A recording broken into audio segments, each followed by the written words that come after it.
The AAA gaming industry is in a crisis. On March 9th, I made a video covering the layoffs from EA that affected all the studios responsible for the development of Battlefield 6. I still am not able to find how many people were affected by those layoffs, but the fact that there were layoffs at all is a big problem. Reason being, Battlefield 6 was the highest selling game of 2025, selling over 20 million copies as a full price $70 game. The quick math there is $1.4 billion, but that doesn't even take into account deluxe editions or the purchase of microtransactions. So being conservative, it made $1.5 billion, and the hardworking people who contributed to the game were rewarded with layoffs a few months later. Fast forward just 2 weeks from that announcement, and we have another layoff announcement, this time from Epic Games, the company behind the money printer that is Fortnite. Fortnite has over 650 million registered users, but granted, it is free to play. I used to play Fortnite, but I never spent a dime, but that doesn't mean it wasn't an incredible revenue generator, as people love to buy skins in that game. I'll never forget when my coworker was complaining about how much Fortnite was costing him, and the look on his face when I told him that Fortnite is free to play. He was absolutely dumbfounded. He was like, "No dude, my kid spends hundreds on that game." I was like, "Bro, believe me, I play it and I've never spent a dime." This was back in like 2018, but the point is, kids love them some in-game skins. So Fortnite has been one of, if not the most successful live service game of all time. But a couple weeks ago, they announced they would be hiking the cost of V-Bucks, the game's in-game currency. In that announcement, they just said that the cost of running Fortnite has gone up a lot and they're raising prices to help pay the bills. I thought it just sounded like corporate greed, but maybe it was real. It's pretty shocking that a company generating billions in revenue would have to ask for more money, but here we are. And then 2 weeks later, they announced they're laying off over 1,000 workers. Tim Sweeney, the head of Epic Games, said in a statement to employees, "Today we're laying off over 1,000 Epic employees. I'm sorry we're here again. The downturn in Fortnite engagement that started in 2025 means we're spending significantly more than we're making, and we have to make major cuts to keep the company funded."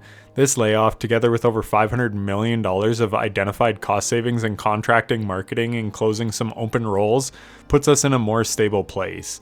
Some of the challenges we're facing are industry-wide challenges: slower growth, weaker spending, and tougher cost economics, current consoles selling less than last generations, and games competing for time against other increasingly engaging forms of entertainment. And some of our challenges are unique to Epic. Despite Fortnite remaining one of the most successful games in the world, we've had challenges delivering consistent Fortnite magic with every season. We're only in the early stages of returning to mobile and optimizing Fortnite for the world's billions of smartphones, and in being the industry's vanguard, we have taken a lot of bullets in a battle which is only in the early days of paying off for ourselves and all developers. Since it's a thing now, I should note that the layoffs aren't related to AI. To the extent it improves productivity, we want to have as many awesome developers developing great content and tech as we can. What we now need to do is clear: build awesome Fortnite experiences with fresh seasonal content, gameplay, story, and live events. Accelerate developer tools with greater stability and capability as we evolve from Unreal Engine 5 and UEFN to Unreal Engine 6, and we'll be kicking off the next generation of Epic with huge launch plans towards the end of the year. This isn't our first time being here. Epic survived upheavals in 1990s with the move from 2D to 3D with Unreal 1, in the 2000s building console games with Gears of War, and in 2012 moving to online gaming with Paragon and Fortnite. Each time we rebuilt our foundations and earned renewed leadership position. Market conditions today are the most extreme we've seen since those early days, with massive upheaval in the industry accompanied by massive opportunity for the companies that come out as winners on the other side.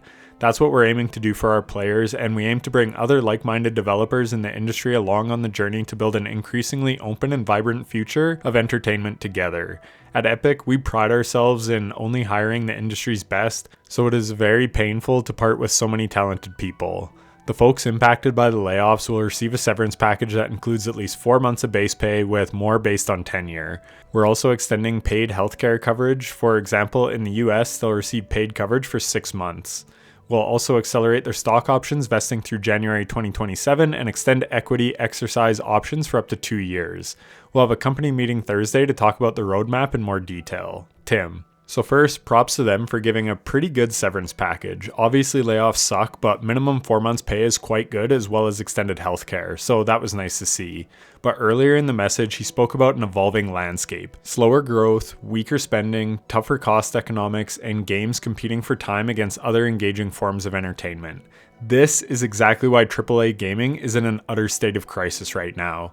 Everything in 2026 is insanely expensive, and inflation only keeps getting worse and worse, while at the same time, out-of-touch executives think that the good times will keep rolling forever. They think their games will just continue to blow up in popularity and that people will keep buying their shitty overpriced microtransactions. Well, here's a newsflash, that ain't gonna happen. We've been in a recession for at least 2 years, despite what the Ponzi scheme of a stock market will tell you. People can barely afford rent and groceries, so do you think they're going to be buying skins? Fuck no. At the same time, a lot of these game studios are based in high cost of living areas, and I have no idea why. Bungie is in Seattle, not cheap. Lots are in LA, one of the most expensive cities to live in the USA. So you have to pay your employees at least somewhat of a decent wage. All this while, as Tim said, the market for gaming is getting fragmented. Many people would rather watch TikTok on their phone because A, the mindless scroll is very addicting, but B, it's also free. Yes, it takes up your time, but you aren't shelling out $70 for a game like in the case of Battlefield 6.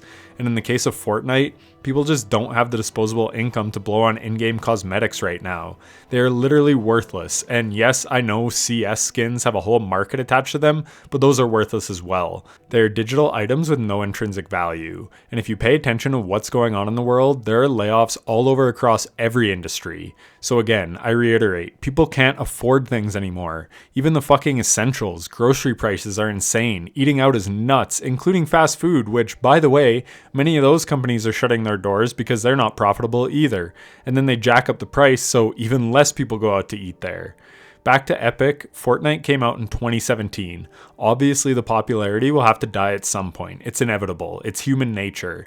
I need these executives to understand that you can't have constant growth forever. It's impossible. Yet the entire stock market is predicated on this very philosophy. It's a total joke. Moreover, the cost to develop games is rising exponentially. I don't know the reasoning for it, I just know it's a fact. When a game like Concord loses $400 million, that's a problem. Games shouldn't cost near that much to create in the first place. GTA 6's development cost is reportedly over $1 billion. AAA games are costing more money than ever to create, while simultaneously releasing in an economic environment where people can't afford to spend much on their hobbies because everyone is broken in debt, while the top 0.1% continue to grow ever richer. So this outcome was inevitable. You can't get blood from a stone. The player base of these games can't afford it anymore, and like I said, development costs are at an all-time high, and it seems like live service games cost a mint to keep up and running. Back in the early 2020s, before being purchased by Sony, Microsoft was interested in purchasing Bungie, but they got scared away because they reportedly had a super high burn rate. It costs a lot to keep these games going for years, and more often than not, the games will eventually bleed players over time. Again, it's just human nature. Eventually, you outgrow certain things and move on. So even though Epic is still committed to keeping the gravy train going with Fortnite, eventually the juice won't be worth the squeeze. And I brought up how Battlefield sold extremely well, the best of any game in 2025, and that still wasn't enough to avoid layoffs. Personally, I've been playing older games and indie games, and indies are thriving these days. They're made out of passion, not a pursuit to extract money, so the games have that going for them. You can really feel it in the design. And with how many tools indie developers have at their disposal, including Unreal Engine, which is made by Epic Games, the barrier to entry has never been lower for indie devs. And with these insane costs for AAA productions, indies are set to take over, and AAA is primed for a reckoning. The crash is coming. In fact, you could say it's already arrived with all the layoffs that we've seen from big studios in the 2020s. Hell, literally, just today, another studio closure under the Sony umbrella was announced. Dark Outlaw Games, which was only started about a year ago, has been closed. This all comes down to mismanagement. I mentioned Bungie. Well, a few years ago, they missed revenue targets by 45% on one of their Destiny expansions. This doesn't mean the game made a super low amount of money. It means the people at the top making the decisions are wildly out of touch on their projections. In a just world, they would be the ones getting fired for not knowing what the fuck they're doing, for spending recklessly when times are good without hedging for the future when things could possibly massively slow down. I, for one, hope they all crash and burn. Obviously, I feel bad for the devs caught in the crossfire, as it sucks to lose your job, but my hope is that they can band together with other real creatives who just want to make cool games, and we can cut the leeches out of the industry who are just there to prop up the share price. They don't care about making great games, they only care about making money. And ironically, they even suck at that, otherwise all these layoffs would not be needed. Anyways, that's it. Fuck all the suits involved in AAA gaming. Replace them with creative people who actually care about making games.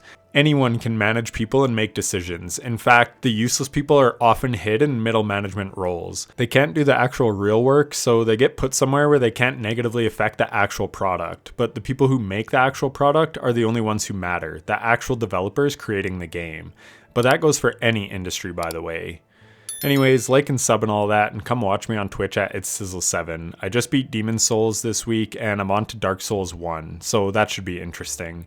If you're still here, thanks so much for watching to the end, I appreciate it, and I hope to catch you in the next one. Take care.